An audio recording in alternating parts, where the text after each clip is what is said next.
बिस्मिल्लाहिर्रहमानिर्रहीम। अजीज़ तलबा, मैं हाफिज़ मोहम्मद इसहाक HOD उर्दू उसामा बिन ज़ैद पब्लिक हाई स्कूल फैसलाबाद। अजीज़ तलबा, आज हम 10वीं क्लास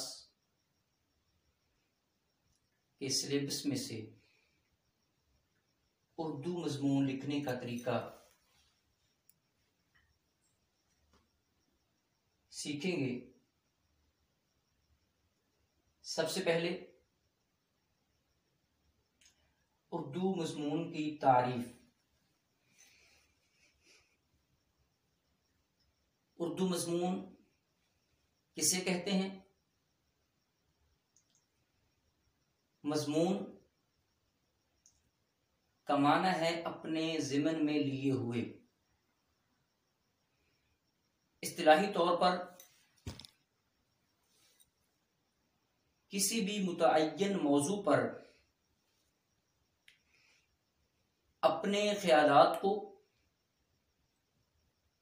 मुरत्तब, मुनज़्ज़म और मरबूत अंदाज के साथ पैराग्राफ की शक्ल में लिखना, तहरीर करना मज़मून कहलाता है। उसके बाद हम अगर देखें मज़मून को,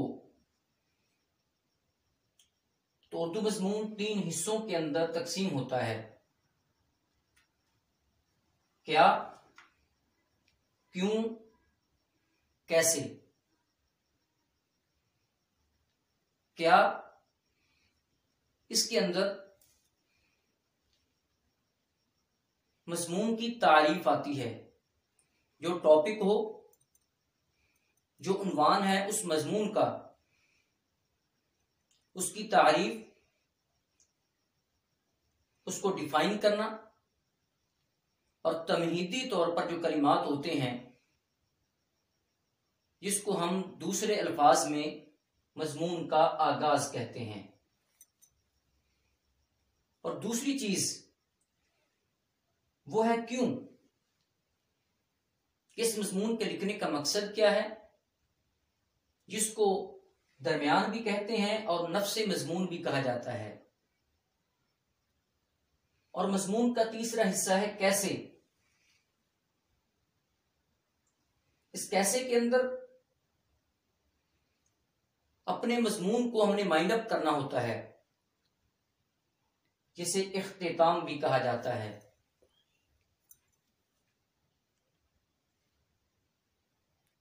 ये मज़मून के 3 हिस्से, इनके मुताल्लिक अजीज तलबा हमें याद रखना होगा कि आगाज जानदार होना चाहिए, दरमियान बुरहानदार होना चाहिए और इख्तिताम शानदार होना चाहिए। 10वीं क्लास में उर्दू मज़मून इंतहाई अहमियत का हामिल है, क्योंकि 75 नंबर में से 15 नंबर मज़मून के होते हैं। इस एतबार से मज़मून पर भरपूर तवज्जो देने की जरूरत होगी। बोर्ड के अंदर उर्दू मज़मून लिखने का जो वक्त है,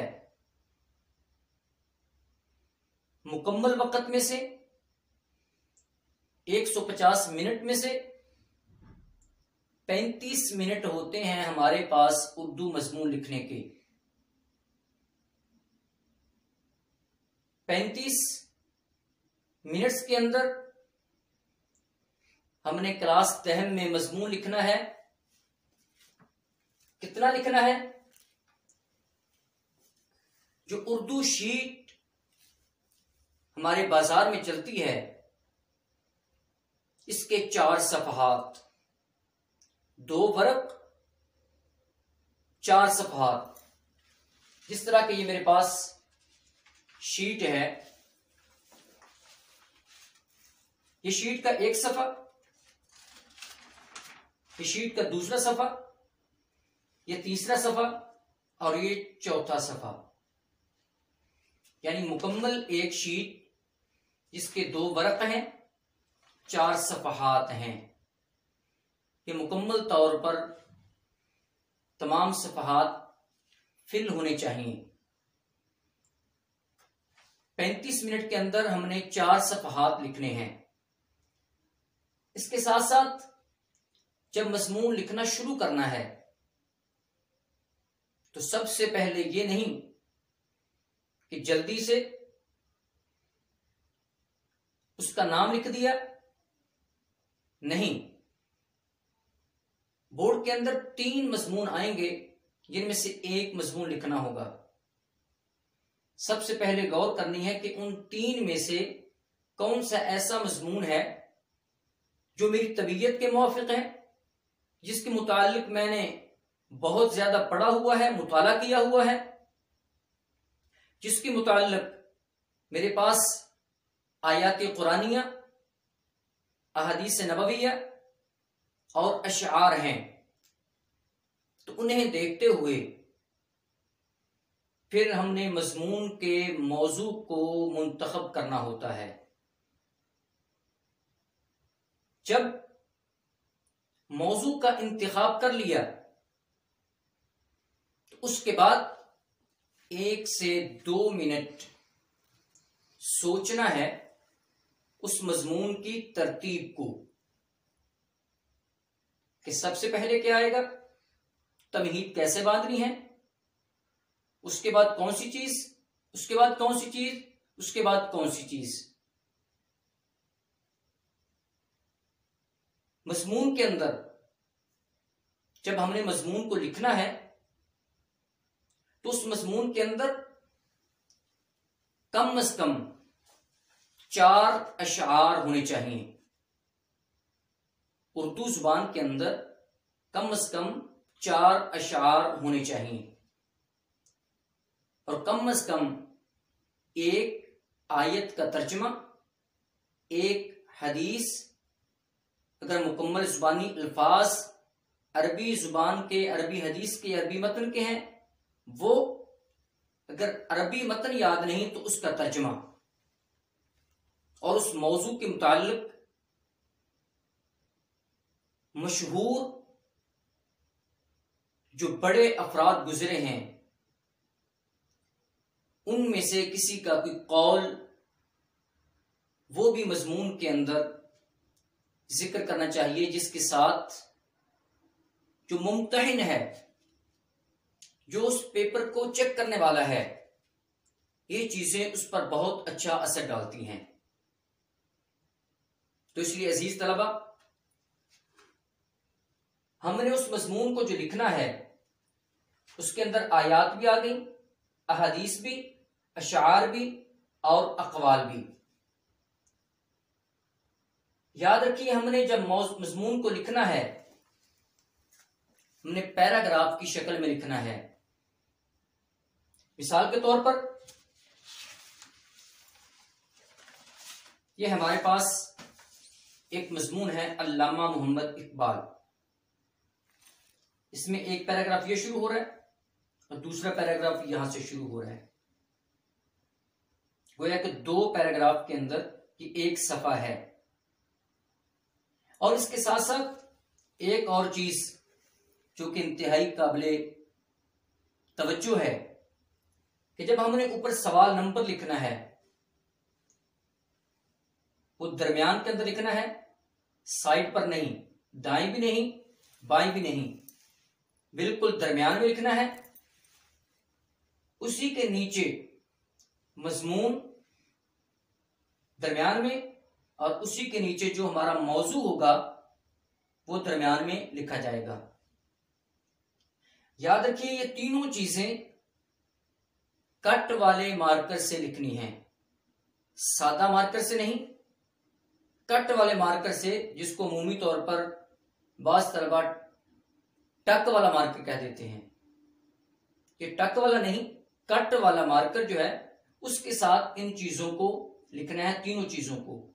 और सवाल नंबर, बाज तलबा इस तरह सवाल नंबर लिख देते हैं, सवाल और नंबर ये दोनों इकट्ठा जम कर देते हैं। याद रखिए ये तरीकाकार गलत है।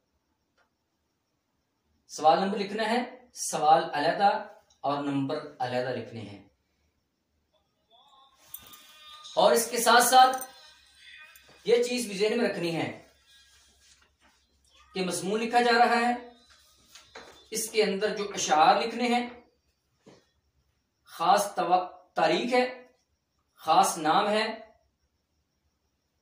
या आयत कुरानिया का तर्जमा है, कोशिश करें कि उन्हें ब्लैक पॉइंटर के साथ लिखें। पेन के साथ आप मज़मून लिख रहे हैं, ये चीजें आप ब्लैक पॉइंटर के साथ लिखें ताकि हाईलाइट हों। जिस तरह ये आपके सामने है, पहले सफे पर ये शेर लिखा हुआ है ब्लैक पॉइंटर के साथ। आगे 9 नवंबर 1867 मोहम्मद इकबाल, मरे कॉलेज सियालकोट, ये ब्लैक पॉइंटर से लिखा हुआ है। इसी तरह दूसरे सफा पर मौलवी मीर हसन, इकबाल हमेशा देर से आता है। उसके बाद मोती समझ के शाने करीमी ने चुन लिए, ये शेर है, ये ब्लैक पॉइंटर से।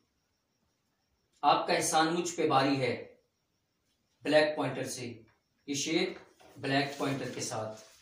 और ये चौथा सफा है, इस पर फिर वो शेर अपनी मिल्लत पर क़यास अक़वामी मगरिब से न कर, खास है तरकीब में कौमे रसूल हाशमी।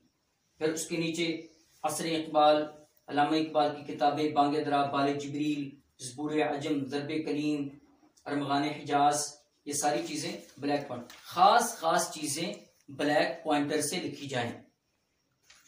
और इसके साथ साथ मजमून जब मुकम्मल कर लिया तो उसमें यह देखना है कि जो उस शीट का सफ़े का की आखिरी सतर है, ये आखिरी सतर, इस आखिरी सतर को लिखना नहीं है, आखिरी सतर खाली छोड़नी है।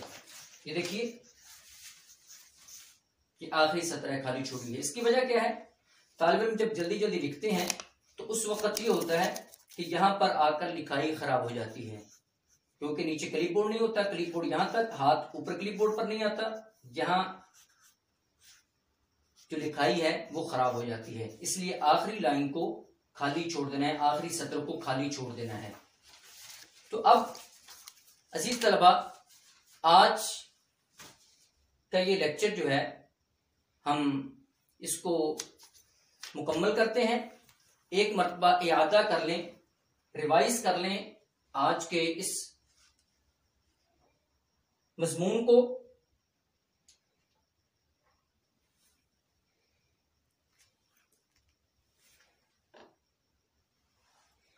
सबसे पहले मजमून की हमने तारीफ पढ़ी, फिर उसके बाद के मजमून के हिस्से क्या, क्यों, कैसे, आगाज, दरमियान, इख्तिताम, आगाज, दरमियान, इख्तिताम, वक्त कितना 35 मिनट, नंबर्स 15, मार्कर का इस्तेमाल, पॉइंटर का इस्तेमाल, और उसके साथ साथ मजमून की लंबाई 4 सफ़े। तो अजीज तलबा, जो आपको मजमून दिया गया है इस तरीके के साथ आपने उसे मुकम्मल करना है। इंशाअल्लाह अज़ीज़ बाकी अगली चीज़ें आइंदा लेक्चर में आपको बताई जाएंगी। अस्सलामु अलैकुम वरहमतुल्लाहि वबरकातुहू।